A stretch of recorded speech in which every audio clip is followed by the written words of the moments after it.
Is Paul Mourino, and I'm here tonight to share with both who I am and what the campaign is doing with the Libertarian Party to see if we have common cause on some of the issues on the campaign, and I think we do. I'm not a strict libertarian, ideologically speaking, but I think common sense rules the day, and if we work together on certain things, some of which were already covered by the other candidate, who I agree a lot with, we can do well and be a bit optimistic about what the future has in store. So there's three main elements that I'm focusing on with the campaign. One is the Glass-Steagall Act and the banking crisis. We have a lot of problems in the economy, but all of them stem from a primary cause. That is the collapse of any kind of universal standard in our banking system. The other element is constitutional law. Most of us know that the Constitution has become a bit relative for people in power. All of us follow the Constitution.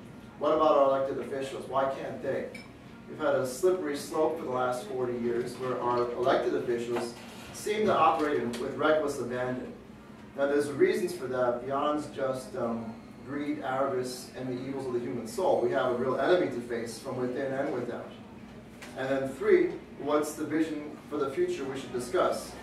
Now, I have some ideas regarding NASA, the space program, atomic power, and infrastructure that we should discuss. And then at the end of the discussion, I'll share a little bit about who I am and my background, where I came from, and all that crazy fun stuff. So first off, the economic crisis. We are in an economic crisis beyond belief. And the only way we have to address that is called return to the Glass-Steagall Act, which is also known as the Emergency Banking Act of 1933. The wisdom involved in this legislation was that in former times there were certain standards of protection within the system. That is, people thought it was prudent and wise to separate the monies, the investments of most people from very risky things, or God forbid, drug money, which tended to be characteristic of the investment banking community.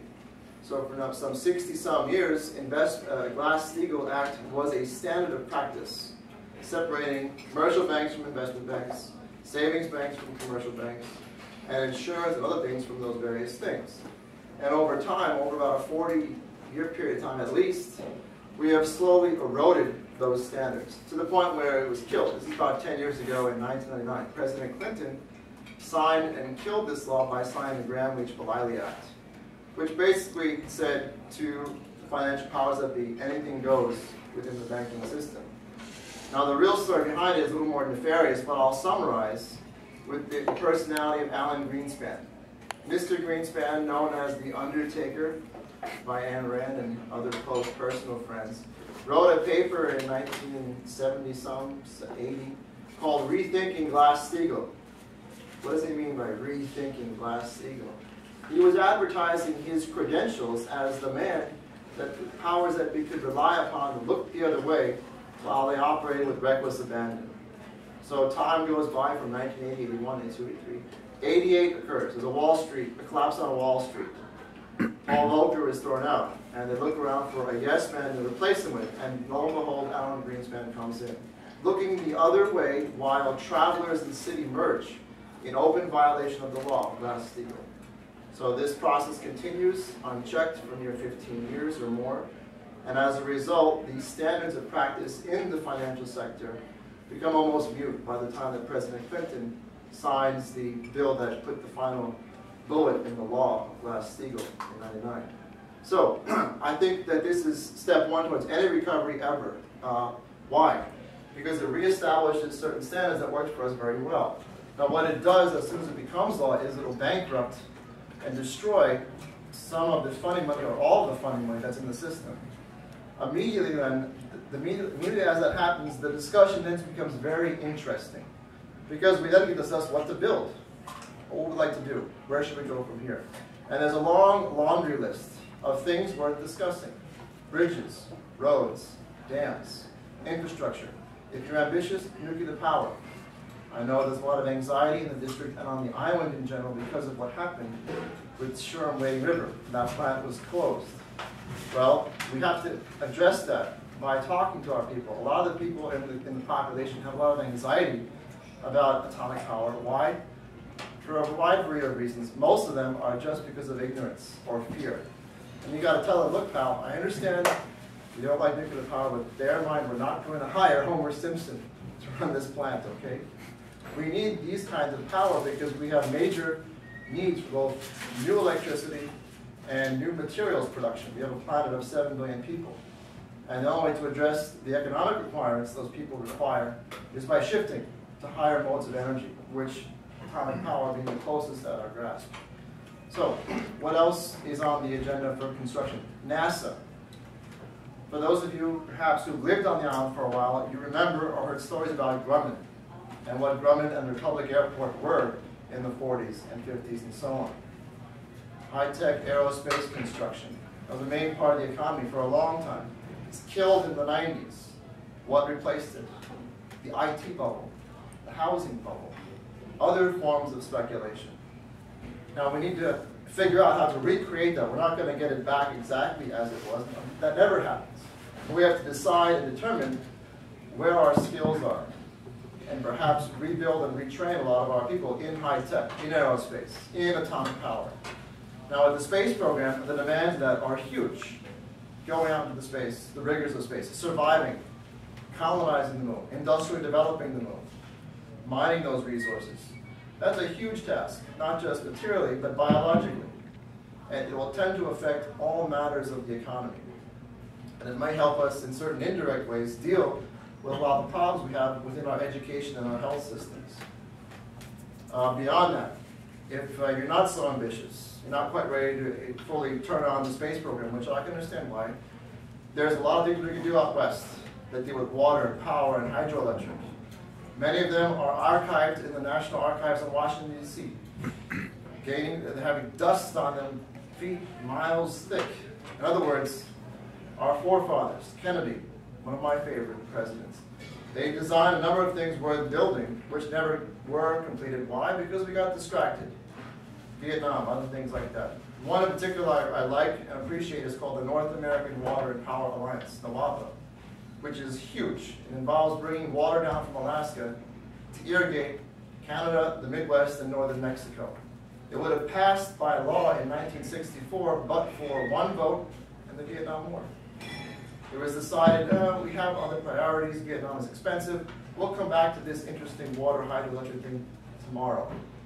But that was 64, tomorrow has yet to come. So maybe we should put that on the front burner. Things like that to discuss, instead of the brouhaha that we get bombarded with on CNN or Fox every day. Thirdly, now the final element, constitutional law. Our president, like the previous number of presidents, is operating in open violation of the law and should be impeached. The long laundry list of things you can use to do that. The most recent is the effect of this healthcare mandate. It's violating the separations we appreciate of church and state. Those are separate entities. The way the Department of Health and Human Services is interpreting the law violates those separations. Now, this is ridiculous. Obama, a Harvard Law graduate, wrote in the Harvard Law School paper. He doesn't realize some of these things. It's crazy. What other violations are there? There's the Libya war, which came up earlier, a violation of the War Powers Act.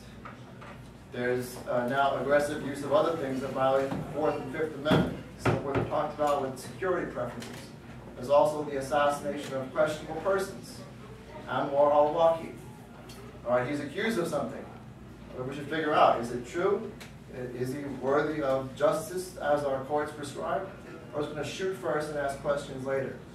We want the reasons. The Obama administration has yet to release the reasons. They're just going out and shooting, which is very odd.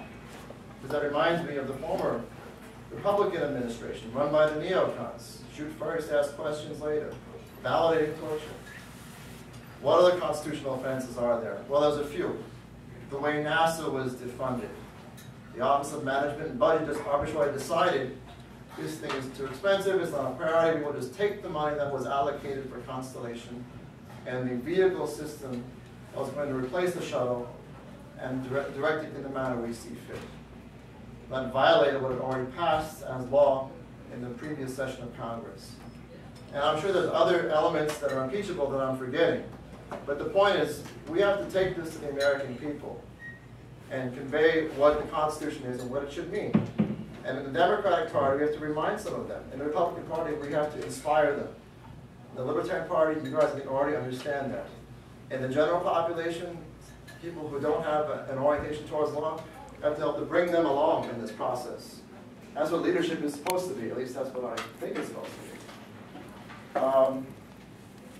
What else we're covering? Oh yes. I forgot to mention on the topic of NASA and the space program, yesterday was the 50th or 50th anniversary of John Glenn's orbiting of the planet. Awesome. That should remind folks about what we used to do with our techniques, our talents, our best people. That is, you orient towards the frontier. And you might risk a lot, you might die. But the point is, that's in our character. You go back 100 years, 200 years, the frontier used to be the West, Texas. Where I lived for a number of years, so moving back here. We are at our best when we're looking towards the horizon. And we're orienting and challenging our young people to figure out how to get to that horizon, whether it's physical or cultural. And the reason why I decided to run in this process, in this cycle, is because I was initially interested in supporting another candidate. I had helped volunteer with Mr. Croce. I liked what he was doing as a person, his qualities and so on. And looking beyond that election in November towards the future, there were a number of candidates presented. And I couldn't justify volunteering my time with some folks whose campaigns, whose content is very weak. And I thought to myself, is this really the best they have to offer? Isn't amateur hour over? Aren't we suffering greatly as a nation economically? Shouldn't we demand some basic things like Glass-Steagall? I mean, not everyone knows about it, but everyone knows the principle if you had a loan or a mortgage the last 40 years. So I couldn't justify my time volunteering for some of the other guys put forward and decided to run in the hopes that conveying these things and putting together a campaign for Congress, we could find common cause and fix some of these problems quickly. Some of the other ones may take time. But the point is, my point is, the American people historically have this orientation towards the good and accomplishing the good. It's just that we have a little bit of amnesia about how to get to that. Our Constitution is very simple. Our history is plain and straightforward. One other element I did want to talk about is Alexander Hamilton and national banking and what Article 1, Section 8 really means. With the campaign, with the young people, students, I've been talking to the other folks who are not so young. They're still young, but not as young. I've been asking them to come to our meetings to read through Hamilton's reports to Congress in 1791 and 92 and figure out what's important with credit and debt. Oh, what is a national bank? What's its purpose? Is it the same or different than the Federal Reserve? And as you read through these things, you begin to figure out what his idea is. He's creating a monetary system, or a better said, a credit system to utter credit to finance the future in the present. In his time, they were looking west. They were looking to secure Ohio, to purchase perhaps Louisiana if that would become feasible, and secure our borders, and then build the necessary civilization there, out west. That was the purpose of going into debt. And he had to centralize all of the state debts and other things to create a strong federal system for that purpose. Now, the present, do we have the means to rediscover that and apply it? I think the answer is yes. But we have to agree upon certain basic things: power, energy, infrastructure, and an idea about the frontier. So that's the general idea I'd like to share. And then, me personally, my political experience. I should go through that a little bit. I worked in politics for many years. I never ran before. This is my first time. I ran Lyndon LaRouche's presidential campaign in 2004 and a number of policy campaigns he had in Congress through 2005 and 2006. Most of the work I was doing was oriented on the banking crisis. My background is in finance and government. In college, I studied banking and finance and chose not to pursue a career in finance because of what I saw as obvious evil in the way finance was being taught. I didn't know all the details about Glass-Steagall and Sarbanes-Oxley and credit derivative swaps, or these things that don't make sense. I didn't know all the details, but I knew enough to know that you can't convince a retired person to change their mortgage from what it was, 100 grand, $200,000 to $500,000, and expect them to pay that when they've already stopped working. Or at that time, what was big? Enron and energy deregulation. Really? How many power lines come to your house? One. There are certain things in the economy where you have a natural monopoly.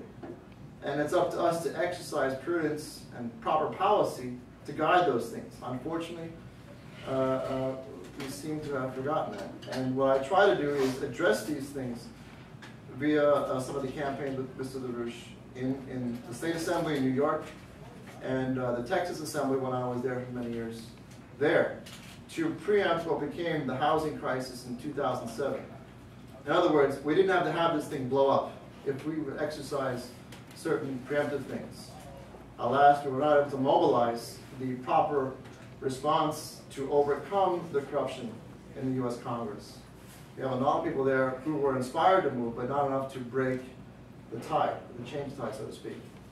In 2009, 2008 it was, 2009, I helped to run Keisha Rogers' campaign for the US Congress in Texas, where I was living at the time. And she ran in the 22nd District, which houses the Johnson Space Center. The person we were challenging was Pete Olson.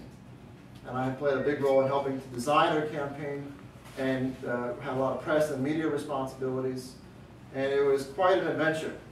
We had a lot of input with the Tea Party, but unfortunately, there were some problems there that led the Tea Party, in my view, to make some very poor choices. And that is, they were opportunistic. Unfortunately, that is what it is. So, I moved back here to New York about a year ago. I've been working various jobs, bartending, catering, a condiment factory out in Copiague. And I have another job with some security firm in Manhattan. And where I have time, I've been volunteering with various campaigns, mostly local stuff, nothing big, but people who I think have good intentions, but they may not know all the details. Hoping that I could find enough folks who have the same ideas or the same concepts that I have. And that way, in the long term, maybe we can address some of these things. And so here I am running the Republican primary, hoping for your help with the Libertarian Party. I guess we'll work that out in the Q&A and in the coming weeks to figure out how best to petition and how best to engage the population. A lot of it is simply just being honest and being optimistic in the right way. I mean, people deep down have a susceptibility for truth. The problem is they get cynical. Oh, taxes, I hate my taxes. Yes, I know. Tell me something I don't know. And with each person, you have an opportunity here and there to bring them along. So let's cut it there, and I guess go on to Q&A. Yeah, let's hit some Q&A here. Okay.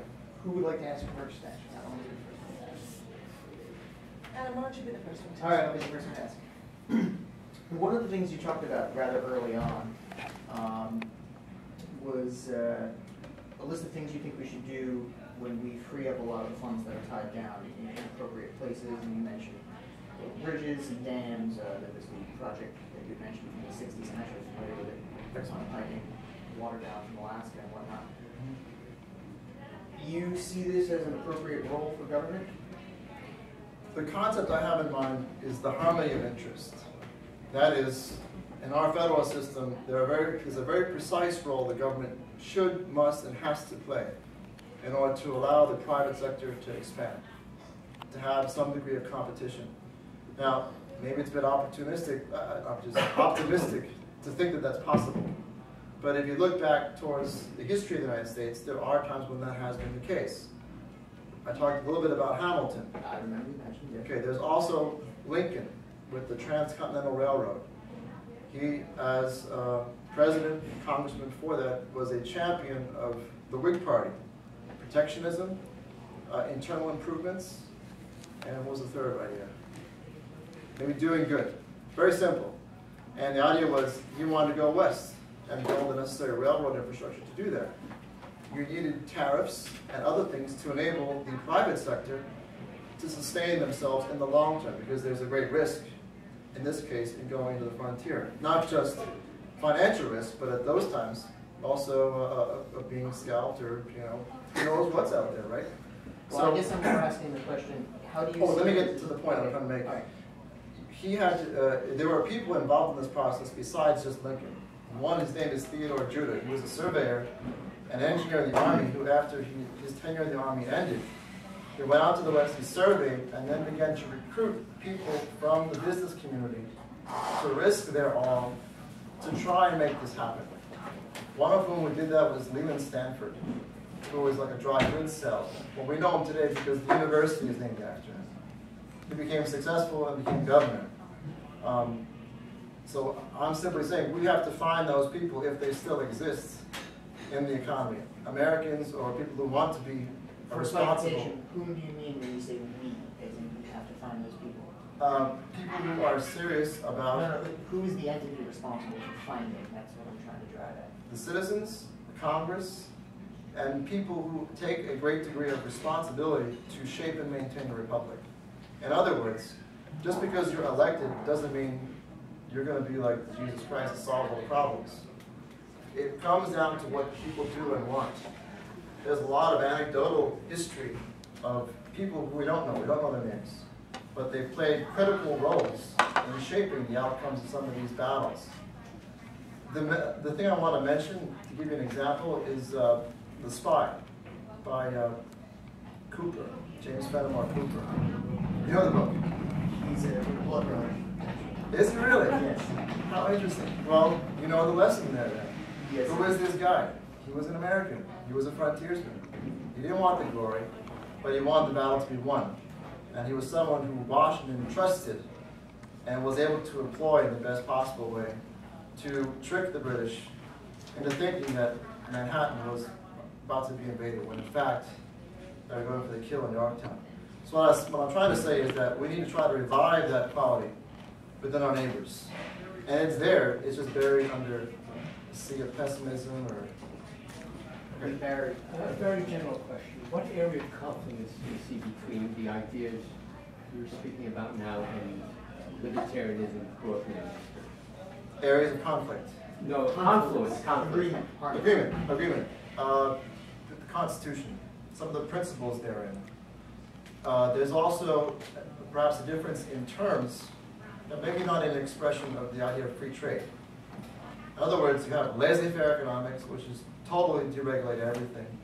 And then you have the idea of private enterprise. The fellow who owns the business and he's investing his all to produce. Yes, that's important. I think that's what Hamilton wanted. I think it's what most of our founding fathers and our people want. The problem is with laissez-faire economics, if you cut down all the regulations and all the laws, you enable monopoly or agents of empire to run ramshot over everything. And in my opinion, this is what Hamilton and Washington's experience was in the 1790s. In other words, they learned some valuable lessons from the Articles of Confederation. Now, where these things tend to become fuzzy and break down, think of the drug trade. Right? Drugs are very dangerous. Opium, heroin, marijuana. And they're used to destroy populations. We have to learn the lessons of the Opium War. China was conquered twice by England. Through what? Through intrigue, corruption, and also the use of very specific weapons, in this case, drugs. What you're reflecting now is Mr. LaRouche's belief that the drugs are very dangerous and our government needs to control them. No, not control them. In some cases, destroy them, like opium. Yeah, yes, that's what I meant. Again, how do you see that as reconcilable with what libertarianism is generally understood to mean? Does the preamble of the Constitution echo some of the principles in the Libertarian Party about? I think so. I'm Okay. not certain. We're asking you that question, yeah. Okay, the idea of production, discovery in an individual, being able to build things. I think that's what is coloring the Constitution, and in some degrees of the Libertarian Party, I think that's what people think about. But there are some nuances in how that's expressed through policy. In other words, the difference between laissez-faire economics and free trade. In the 19th century, they termed it various things. They termed it like the American political system. Henry Carey, he was Lincoln's economic advisor. Okay, I think that those are the proper points of reference for us. All right. But I'm not, as I said at the beginning, I'm not a strict libertarian. My temperament is that of a historian, a philosopher, a teacher. I haven't had the opportunity to teach in a formal classroom setting, which is fine. You know, sometimes Hamiltonian than a Jeffersonian, we might say. Yeah, yeah, but bear in mind, Hamilton and Jefferson were both patriots. And even where Jefferson had a difference of opinion, he ended up adopting, as when he was president, the tenets of Hamilton's. In other words, Mr. Small Government, he doubled the size of the continental United States, right? With expanding Louisiana and going west. But the idea was Promethean. On the website, I advertised this. In other words, his idea was the frontier, orienting towards the future. Maybe he had some reservations about taking on such a great responsibility. But, you know, perhaps he learned. He learned his lessons from the mistakes he made in analyzing the French Revolution. But anyway, that's sort of a tangent, I suppose. We have a question from back there. Go ahead. Relating to the money system, the Federal Reserve in particular, what do you think is the best solution to the problem that they've created? And also, as we were talking about earlier, Article 1, Section 7 of the Constitution about Section 8? Section 8. Section 8, maybe, yeah. Yeah. Where the states can coin their own money. That's 10. Oh, Section 10. Prevents them from doing that. Section 8 is enumerated powers. Yep. Oh, okay. Section 9 is restrictions on Congress. Section 10 is restrictions on the states. Okay. But Go on. what do you think should be done about the Federal Reserve? Well, it should be audited, perhaps reorganized. The policy is bad, and created as a national bank. So In other you believe words, it's, just to clarify, you believe it's appropriate to have a national bank? it's necessary. Okay. And I cite Hamilton. Hamilton's arguments before Congress, justifying the constitutionality, and John Marshall's appraisal of that. See, the problem is, with money, there's always corruption. And it really comes down to the leadership you have at the time. Are we going to organize ourselves towards the future or some frontier where we're really earning the money we're making in a real sense, whether that's science or farming or industry? Or are we being lazy, suffering from what I describe as the couch potato disease? The couch potato disease tends to happen often in our history when we get angry or perhaps have a lot of populist sentiments, like, for example, the Whiskey Rebellion or other things, or sort of break instruments, which sometimes is necessary, but I don't recommend it. I recommend figuring out how the instrument works and tuning it towards the next frontier. And I think that's the best way to approach this problem. So with the Federal Reserve, audit it, create a national bank. You're going to have to distinguish good money from bad, or good debt from illegitimate debt. And that's why I started the discussion with the Glass-Steagall Act, because I feel that that was an excellent standard. In former times, that worked very well. So as a follow-up to that then, how would that branch, it would be like a fourth branch of government, or how would it be under Congress control? I guess the concept is money, for good or for bad, money is a monopoly power of Congress, and specifically the House Appropriations Committee, I thought it was and the Treasury originally, Department. I thought it was originally set up as a free market system for money, where the people can choose what they would like to use as money. No. Concept of free market money. No, it was not. It was not. Well, the Federal Reserve wasn't created until 1913. So Money used to be a province of state governments. Well, as a service to the people, the state minted coins of gold and silver and copper. Yeah. But it wasn't a monopoly. It was. Not initially, right? We'll go back. Well, I would encourage you. We're studying this ourselves. So we're learning more details as the days go by. You go back and review Hamilton's three reports: report on credit, on a national bank, and report on manufacturing. He lays out to you the reasons why he's designing a banking system for a republic. And some ideas come up about the creation, I think it was called the Bank of the United States. It was a creation of the colonial government that was organizing all 13 colonies. And they were using it to utter written script. which was pretty much useless during the Civil War. I'm sorry, during the Revolutionary War. Why? Because you were trying to get away from George III. Did you argue that it was useless because they issued so much of it? They had quintuple the money supply within 2 years? No, it was useless because it was an issue of sovereignty. Do we, as Americans, have sovereign rights that are bestowed by, the divine, and have the ability to constitute civil government, or are we a puppet or a extension of the mother country? And it was decided. It was decided to cut that. Hang on, I'm trying to. Okay, yeah, I know where you're going. Yeah. It was decided to cut that, and then the idea was, oh great, we won. We're bankrupt. We've spent all of our tangible materials and money we've saved fighting against this beast. What do? So there was a period of experimentation where they tried to have each state have their own money and have powers that were more, you might say, laissez-faire, or more states' rights centered. And the experiment failed. Why? The British East India Company was flooding our markets with cheap goods, bankrupting American commerce and manufacturing. Monopoly power from the old enemy. So they decided, you know what? We need a better hypothesis. And this is why they said we need a more perfect union within the preamble. It describes why they're creating the instrument. And then Hamilton has to go, Washington asks Hamilton, all right, Alex, we've won. We're not doing so well. The articles have failed. We now need to create something that's never been done before, and that is a banking system for a republic in the real sense. So he designed the national bank and principles about how to use credit, how to use debt, to foster these things. But the point is the ends. Where are you going? What are you building? And what gives that value is the power of technology, of discovery. And he had the idea that going west would give the value. Let's get some other questions. I'm sorry, I was trying to just. Thank you. Yeah. Okay. Anyone else have other questions? I had. Oh, No, you know. I had 2 questions. Go ahead, bring it up. The first one, you would kind of segue into it pretty well because you mentioned in there a bank for the republic, and you've used the word republic, which is a great word among libertarians. So I got to ask you, First, define it. define the republic. Define republic.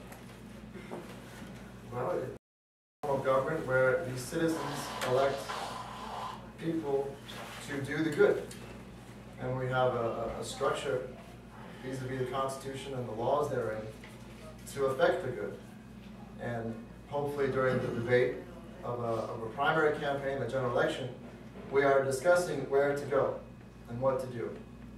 Okay, let me rephrase So, it a bit. republic is... Define it by contrasting it with the often also used term democracy. Oh, republic entails responsibility. Meaning? You have a responsibility for the ideas of liberty or the ideas of the future. But how is that responsibility effective? Well, that's what we're discussing. How to reorganize our economy, our banking system, to create a better present and a decent future. All right. That make sense? It does.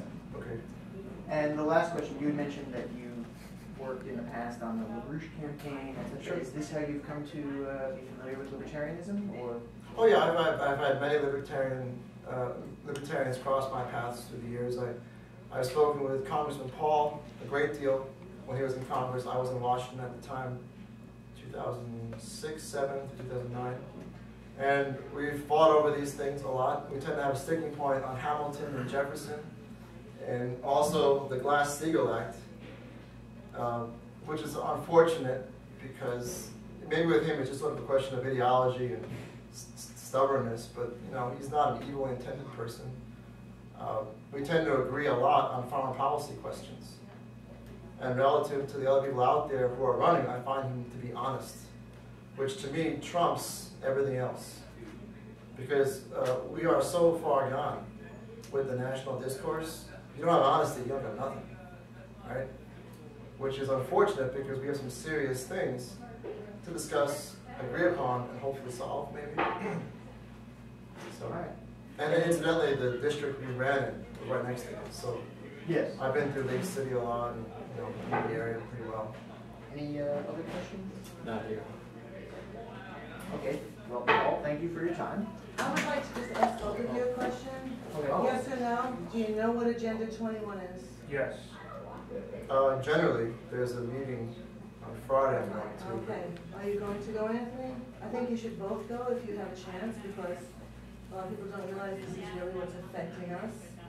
And it's going through the Chamber of Commerce and all of the small towns across this nation, and it's probably the thing that will destroy our nation completely. So I would hope that you both find out about it, because I don't see too many politicians talking about it. The other word for it is communitarianism, which is a form of communism in many ways. So Is this that's what similar to Agenda the 20. WVGU report? In other words, periodically we get all kinds of things from Europe and Brussels about world government. Yeah. Now, this So is it's the run through the CIA, UN, actually. the CSA rather. This is the CSA. Right, the CSA, meeting. and we are getting together with the CSA to.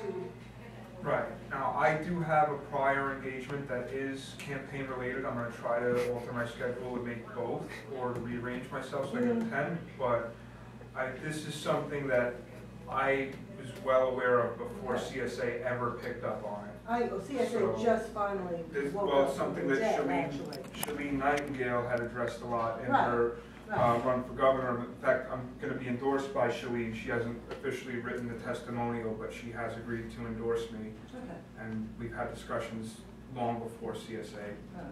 I just hope that, you know, the people running for office are going to be taking this more seriously and finding out about it, because it's really, really, really important. And I don't see Steve Israel talking about it or Tim Bishop talking about it, because they're secretly making it happen, so they're not going to talk about it, okay?